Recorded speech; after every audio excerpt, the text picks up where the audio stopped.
Deus, que Deus bom. Nós estamos em uma série, queridos, boa noite, a paz e a graça.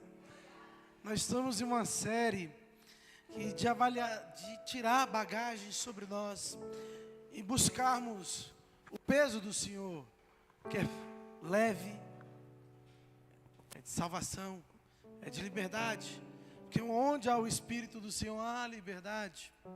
E você passou sobre deixar de lado a culpa, a fadiga, a aflição, a ansiedade, o medo, o remorso, a solidão. E hoje a gente vai falar sobre desapontamentos.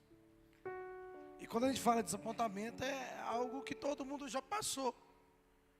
Porque é a frustração de uma realidade não alcançada. É isso, ficar desapontado. Você espera de alguém algo, uma qualidade que ela não tem, um valor, um sentimento que ela não tinha. Você esperava algo de você que você não foi capaz de alcançar. Ou seja, uma realidade não alcançada. Ah, quando eu formar, eu vou viver isso. E se você não vive, essa falsa primícia de realidade, ela te gera um sentimento de frustração.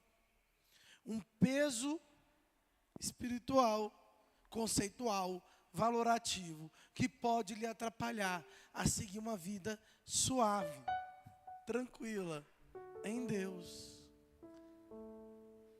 Por que, pastor? Essa vida suave, tranquila em Deus. Por que você está falando desse jeito tão...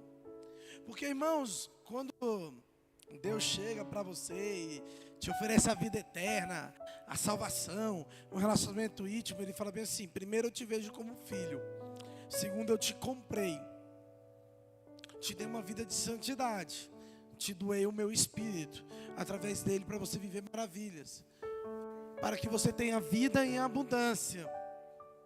A ideia de fluir um rio de água viva dentro de mim seria fluir o próprio Espírito Santo, que mesmo no meio do caos, eu tenho a certeza que um Deus vivo está comigo e o caos irá se acalmar. Então, é sim uma vida tranquila em Deus. Mesmo quando todo mundo conflita contra mim, eu terei a certeza que não vai ser o meu valor, a minha frustração ou a minha experiência que vai limitar o agir do meu Deus. A convicção plena que somos filhos, que estamos prontos para viver uma mentalidade de reino.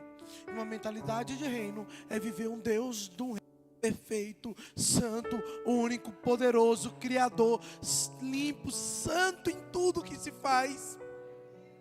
É viver esse Deus aqui. Pois assim eu fui escolhido para viver. E em tudo que faço, em tudo que ando, em tudo que vejo, tudo que falo, devo refletir esse reino.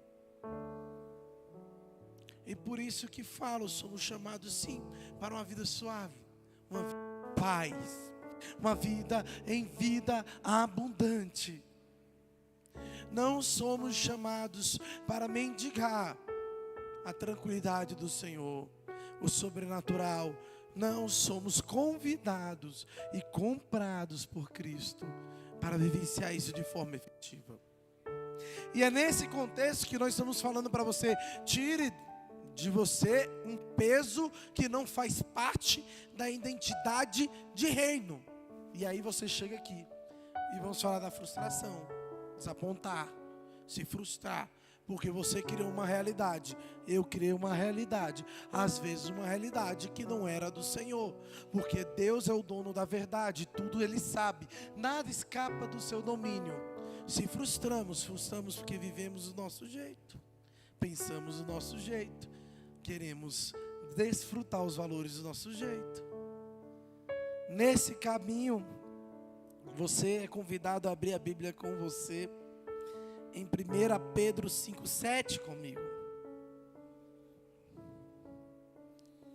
Eu quero que você entenda esse propósito. Porque quando a gente entende o propósito de tirar tudo isso da nossa vida, nós estamos devolvendo um templo para o Senhor. 1 Pedro 5,7.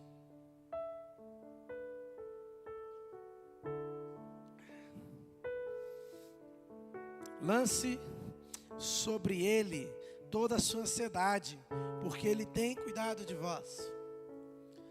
A frustração, depois que gerada, ela pode gerar mágoa, ela pode gerar uma necessidade de liberar perdão, ela pode gerar um sentimento de culpa.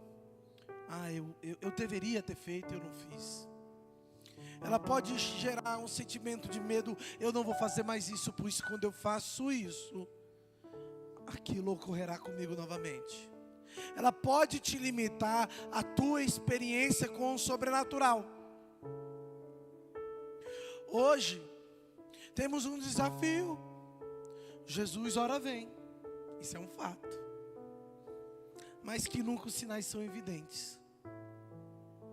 E somos desafiados a ser a igreja, os filhos e as filhas, empoderadas pelo Espírito Santo de Deus, para ver as maravilhas do Senhor acontecendo na terra.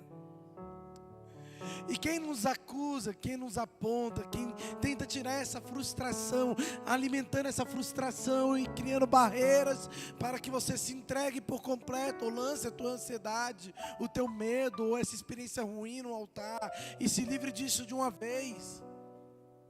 É simplesmente o inimigo que não quer que você viva isso de forma intensa.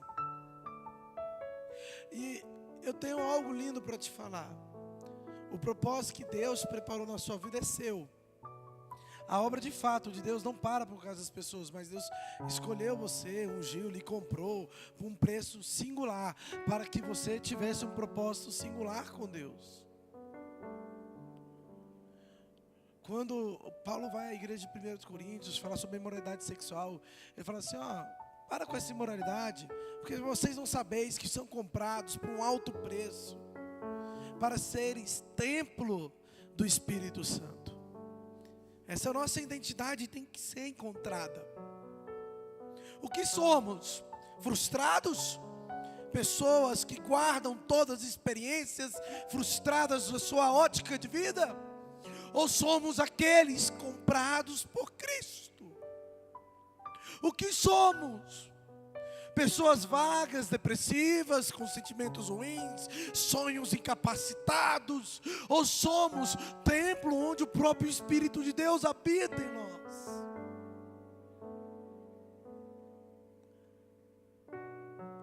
O convite do Espírito Santo para você nesta noite é: jogue isso sobre o Senhor e deixe Ele curar. Deus não espere que você se cure só, preste atenção. Deus não espere que você tenha a solução do seu problema, porque isso Ele tem para você. Ele espera a redenção. Ele espera a atitude de redenção. Ele espera: Senhor, está aqui, eu não me pertenço, eu fui comprado, eu sou seu. Ele espera a redenção. Está na hora de ter uma atitude sincera. Antes de subir aqui no púlpito, eu recebi uma oração e Deus disse que queria curar alguém aqui. E eu creio que Deus vai curar alguém nesse lugar. E Deus espera a redenção de você. Comece a compreender. Quando nós olhamos também em Salmos 23, 5, o jeito de Deus cuidar: tome honras, ungindo a minha cabeça com óleo e fazendo transbordar o meu cálice. O jeito de Deus cuidar. Por que você tem essa ilustração de azeite? Sempre unção e óleo. O óleo era usado pela ovelha para repelir os insetos, para evitar conflito entre os animais, o seu choque, e para cuidar dos machucados. E quando Deus chega e fala assim: olha, eu quero lhe ungir, eu quero transbordar esse óleo, Deus está falando: eu quero repelir o que quer trazer dor, angústia na sua vida. Insetos são pragas, são maldições. Eu quero retirar todo o dardo inflamado que o inimigo tenta te colocar, como está em Efésios. O inimigo nos ataca de longe com dardos inflamados, tentando tirar a nossa ótica, a nossa mente da nossa salvação, da nossa capacidade de compreender o que é santo, o que é belo, o que é escolhido na nossa vida. E aí, quando você vem em Salmo 23, Deus com uma proposta bem simples: quero lhe ungir, para que nenhuma praga lhe alcance, para que seus conflitos sejam acalmados e para que as suas feridas sejam saradas. Aleluia. E João 10, do versículo 11 ao 18, eu vou ler. Jesus se identifica falando: eu sou o bom pastor. O bom pastor que dá vida pelas ovelhas. O assalariado não é o pastor a quem as ovelhas pertencem. Assim, quando vê o lobo, vem, abandona as ovelhas e foge. Então o lobo ataca o rebanho e o dispersa. Ele foge porque o assalariado não se importa com as ovelhas. Eu sou o bom pastor, conheço as minhas ovelhas e elas me conhecem, assim como o Pai me conhece e eu conheço o Pai. Eu dou a minha vida pelas ovelhas. Tenho outras ovelhas que não são desse aprisco. É necessário que eu as conduza também. Elas ouvirão a minha voz, e haverá um só rebanho, um só pastor. Por isso é que meu Pai me ama, porque eu dou a minha vida para retomá-la. Ninguém tira de mim, mas eu dou por minha espontânea vontade. Eu tenho autoridade para dá-la e para retorná-la. Aqui é fantástico, Jesus já anuncia a morte e a ressurreição. Mas ele anuncia isso te dando importância. Ele te dá uma importância única. Ele fala que você, por ser ovelha, o cuidado dele transcende a vida dele. E por isso que ele entrega por amor. E ele lhe conhece. Às vezes a gente tem uma falsa impressão que a gente consegue se esconder, né? A gente estava lá no PG, a gente viu Jonas tentando se esconder, fugir de Deus. Não tem como. Deus conhece já a tua frustração de hoje, o teu medo de amanhã. Deus já conhece as suas limitações. Ele já sabe até onde você consegue ir. Mas eu costumo ilustrar isso de uma forma bem simples. Eis que estou na porta e bato. O meu Deus é um Deus educado. Ele não chuta a porta. Ele pede: ei, posso tirar isso de você? Posso cuidar de você? Entende por que é necessária a redenção? O ato de render é o ato de abrir a porta e falar: entra, Jesus.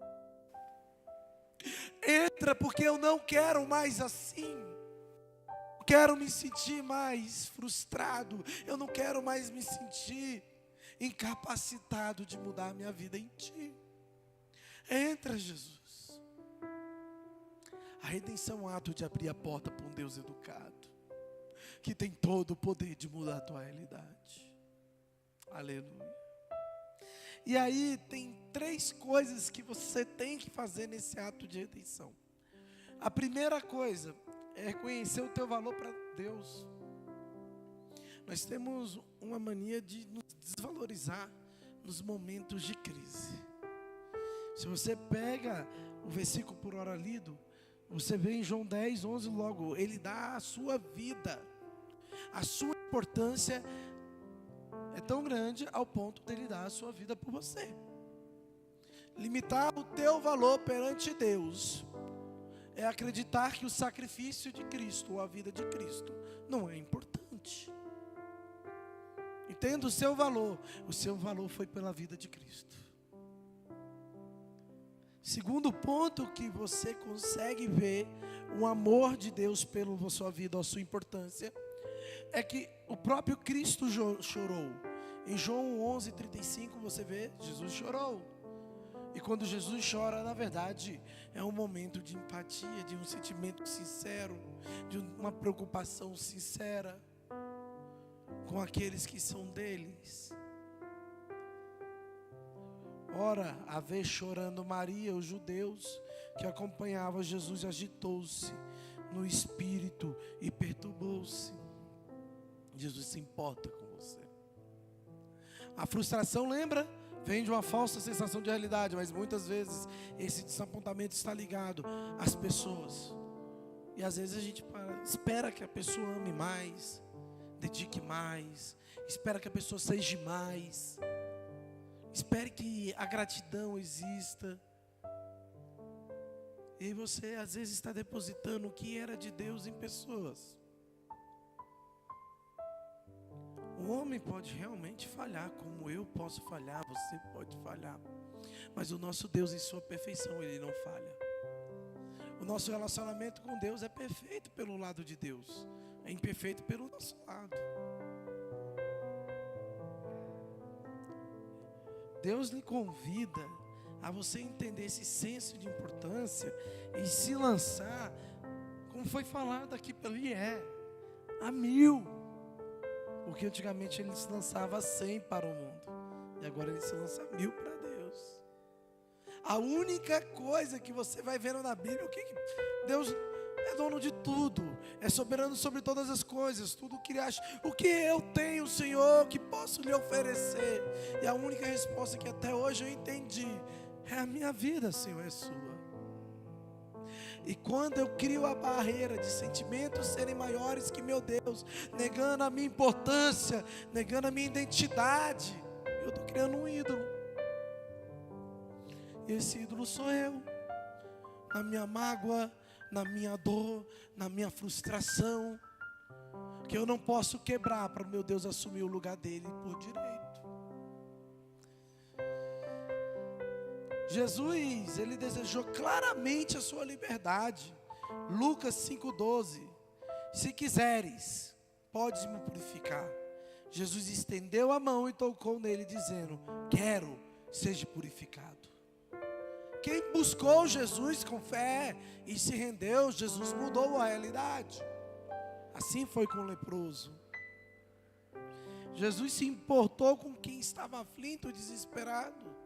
Se você pega Mateus 9,36, ao ver a multidão, teve compaixão delas, porque estavam aflitas, desesperadas, como ovelhas sem pastor. Mateus 9,36. Veja, o cuidado de Deus por você, você jamais foi esquecido. Em nenhum instante na sua vida você foi esquecido. Às vezes você não conseguiu olhar para o seu lado e ver que Deus estava com você, porque Ele se importa. Pagou o preço de vida, de sangue, pagou o preço do ensinamento, da proteção, da graça, da misericórdia. E hoje, se estamos aqui, se estou eu falando, é porque a sua misericórdia permite que eu não seja consumido. O amor dele nunca se diminuiu por você. O fato é, ele é educado, lembra? Ele bate na porta. Recorra para Jesus para suprir as suas necessidades. Ato de redenção. Quando Jesus fala: eu sou um bom pastor, eu conheço as minhas ovelhas.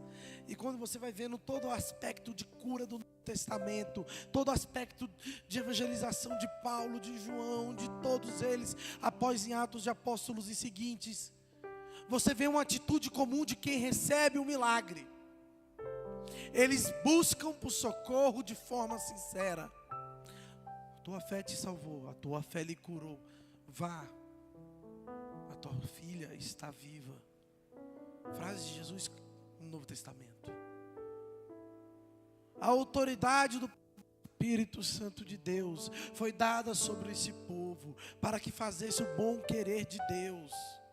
Hoje nós estamos como igreja cheia do Espírito Santo, impulsada pelo poder de Deus, para cumprir o querer de Deus. E só tem duas coisas que impedem desse transbordar, esse fluir do Espírito Santo: eu não admitir que sou ministro e quem está sendo ministrado não querer praticar o ato de redenção. Porque o meu Deus é educado.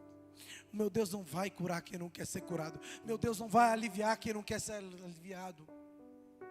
E tem uma coisa que nessa série todinha nos atrapalha de lançar medo, aflição, culpa, frustração, que seja, é o nosso orgulho. Se você é muito bom para você mesmo, ao ponto de não falar: Senhor, estou aqui, Deus não irá bater de forma forçosa no seu coração.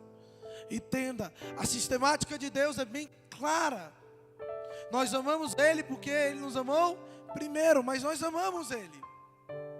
E se não amamos Ele depois do ato de amor de Deus, esse fluxo de relacionamento não existe. E também não existem as benéficas dele: salvação, milagre, cura, mudança radical de vida, poder de Deus. Eu quero viver as benéficas, mas eu tenho que amar de volta. Isso começa, esse ato de amor começa eu admitindo que, Senhor, eu preciso de Ti. Eu tenho que me suprir em Ti.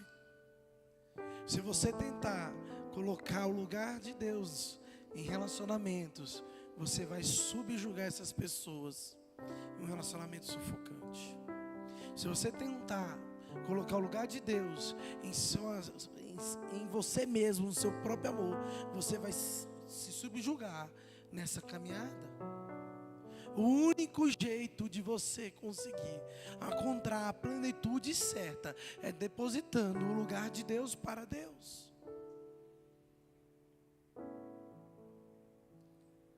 Em Lucas 7, 21, naquele momento Jesus curou muitos que tinham males, doenças graves, espíritos malignos. Concedeu visão para muitos que eram cegos. Todos que buscam a Deus simplesmente encontram uma mudança de vida. Se todos que buscam a Deus encontram uma mudança de vida, por que eu não estou vivendo ela? É porque a entrega tem que ser total. A entrega para Deus não deve ser somente do problema ou da área afetada que eu julgo necessariamente a mudança. Nós costumamos trazer para Deus os pedaços. O meu casamento não está bom, Senhor. A minha vida financeira não está legal. Poxa, eu estou ansioso com isso. A gente não tendencia a simplesmente falar: Senhor, quer saber? Eu sou teu. E o que eu preciso mudar é você que tem que definir. E o que eu preciso de viver de milagre é o Senhor que tem que definir. Porque quando a gente faz isso de uma forma plena, você se dá para Deus de forma plena. E você vive plenamente a glória de Deus.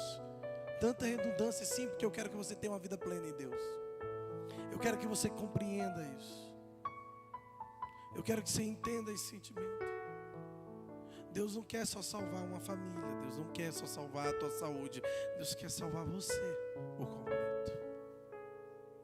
E isso que é bonito. Às vezes nós não sabemos sequer o que pedir. E a Bíblia fala que o Espírito Santo nos direciona. Veja como é bonito admitir a nossa pequenez e deixar Deus simplesmente nos mostrar o caminho certo de lhe encontrar. Eu tenho que reconhecer: Deus me ama demais. E eu tenho que saber procurar Deus. E saber procurar Deus é entregar a minha vida sem limites. Não se limita. Porque quando você fala para Deus: Deus é só o meu casamento, Deus é só a minha vida financeira, você deixa de viver um Deus que tem uma vida do sobrenatural. E depois que você vive o sobrenatural, você não sabe viver outra coisa, amado. Porque o sobrenatural de Deus é fantástico, é inexplicável. Porque o nosso Deus é alfa e ômega. Literalmente Ele não tem limite. E quando você se lança em um Deus ilimitado em poder e glória, você vive uma vida extraordinariamente em glória. Não chegue só com um pedacinho de você, não. Deixa o Deus que te amou ao ponto de entregar a sua vida por você. Deixa o Deus que vem falando que pode mudar toda a sua realidade tomar você por completo. Comece a quebrar todos esses ídolos falsos dentro do seu coração. E eu uso a palavra ídolo simbolicamente porque eu estou falando que você é templo. E deixa Deus assumir esse trono. O que te pede de viver o sobrenatural de Deus é porque Deus ainda não sentou nesse trono. Você consegue entender isso? Que o sobrenatural de Deus, Ele quer derramar sobre todos. Que não há limite do grande amor e da ação poderosa de Deus. Que não existe aqueles predestinados para viver os milagres. Existe você e Deus, Ele falando: eu quero o meu lugar nesse trono. E eu quero derramar o meu milagre. Aleluia. Reencontrar o caminho com essa conexão com a família espiritual. Aqui um enfoque sim na igreja, no rebanho, porque ovelha só é perdida. Mas quando eu falo reencontrar o caminho, eu tenho que lembrar muito bem quem eu sou.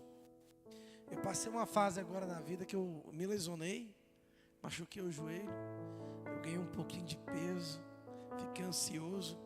Aí quando o médico falou, você pode fazer tudo, eu me olho no espelho, uma foto de 2 anos atrás, antes da lesão, e eu falo, eu não sou esse cara aqui do espelho não, eu sou esse aqui. E eu vou correr atrás daquele cara, porque eu realmente sou aquele cara. Quando o inimigo tenta me frustrar, tentando mudar a minha imagem, eu lembro que eu não sou um pecador destruído, não, eu fui. O que Deus me criou para ser é sua imagem e semelhança. Por acaso teve um acidente de percurso, mas Jesus já botou isso na reta. E hoje eu sou chamado para ser imagem e semelhança de um Deus vivo. Então eu sei que Ele me amou, eu sei a quem pedir. E eu não vou perder a minha identidade, a minha conexão com Ele, pois eu sou sua imagem e semelhança. O inimigo vai tentar confundir a sua mente, porque quando a gente está com a mente confusa, a gente esquece quem somos, esquecemos aonde pedir e quem nos amou. Mas que bom que o Espírito Santo te trouxe aqui. E hoje no seu coração uma mensagem, Ele está cravando: você é o meu filho, a minha imagem, a minha semelhança. Quando me buscar, me achará, pois eu te amei. Aleluia. E nós estamos encerrando essa série de aliviar a bagagem, tirando tudo que está no lugar do Senhor. E nessa noite eu vou te falar mais. Não só lance a ansiedade sobre o Senhor, lance você por completo. Eu já aceitei Jesus. Não, lance você por completo. Está na hora de você navegar no sobrenatural e ver o sobrenatural acontecendo na sua vida. De você repreender e o inimigo fugir. De você profetizar em nome de Jesus e o reino de Deus acontecer. De onde você ir, você não só ouviu falar de milagres, você respira, transpira e vive o sangue, a mudança de Cristo em sua vida. Você é um agente de milagres. Eu vou lhe convidar para ficar em pé. Nós vamos orar, ministrar. E você nessa noite é desafiado a quebrar tudo que está aí nesse templo que não é do Espírito Santo. E deixar a sua identidade real prevalecer.